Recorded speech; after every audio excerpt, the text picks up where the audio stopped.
তিনটার দিকে যখন লাগছে তখন তো আর মানুষ এই মুহূর্তে তো সজাগ না কেউ, এই মুহূর্তে তো আসতে পারে না কেউ। যাই কিছু লোক সংখ্যা খোঁজ পাইছে তারা নিয়ে ফায়ার সার্ভিসে খবর দিছে। এই সময়ের মধ্যে ফায়ার সার্ভিসে খবর দিলে খবর আছে পুরো শেষ হয়ে গেলে ওদের পুরোর মধ্যে তো ফায়ার সার্ভিস আর এই পরিস্থিতি হয়েছে আর কি। নেত্রকোনার পূর্বধলা ও ময়মনসিংহের গৌরীপুর উপজেলার সীমানা ঘেঁষা শ্যামগঞ্জ বাজারে ভয়াবহ অগ্নিকাণ্ডে 15টি দোকান পুড়ে ছাই হয়েছে।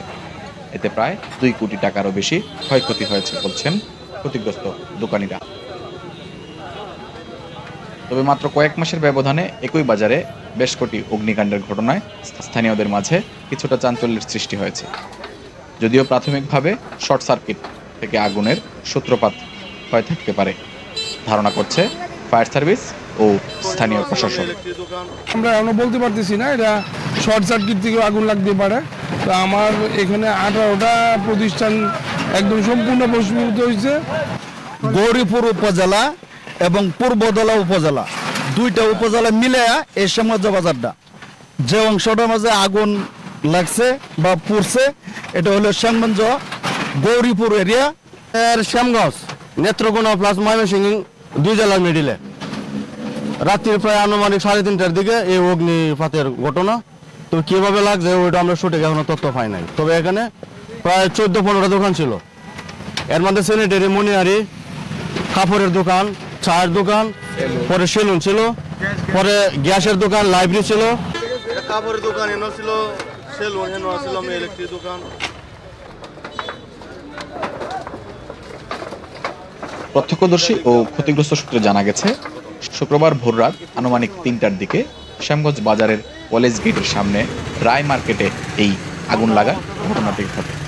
খবর পেয়ে স্থানীয়রা ছুটে আসলেও গ্যাস সিলিন্ডার বিস্ফোরণের ভয়ে কোনো দোকানের মালামাল বের করা সম্ভব হয়নি।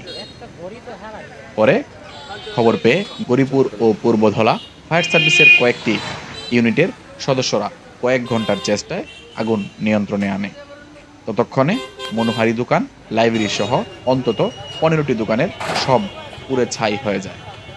এতে প্রায় 2 কোটি টাকার 18টা দোকান, তো তার মধ্যে একটা দোকান ছিল স্যানিটারি দোকান ছিল, এটা প্রায় 50 থেকে 60 লাখ টাকার মালামাল ছিল ওদের। একটা লাইব্রেরি ছিল, ওদেরও এরকম 20 থেকে 50 লাখ টাকার মালামাল ছিল। আরেকটা ছিল হলো এই যে এই গ্যাসের সিলিন্ডার বিক্রি করতো, এইটাও বেশ বড়। মোটামুটি 3টা দোকানই সবচেয়ে বড় ছিল, আর অন্যান্য দোকানগুলি ছোট ছোট ছিল। সর্বসাকুল্যে আমার এই প্রতিষ্ঠান সহ অন্তত 1.5 থেকে 2 কোটি টাকার একদম সম্পূর্ণ মালামাল ভস্মীভূত হয়েছে।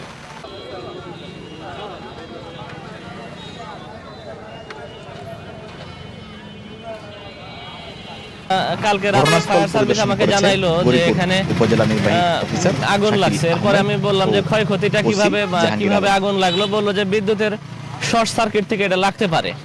তবে আমরা পিআই অফিসের মাধ্যমে এটা যে অ্যাসেসমেন্ট কত ক্ষতি হয়েছে সেটা নিরূপণ করে জেলা প্রশাসক স্যারকে প্রতিবেদন দাখিল করব।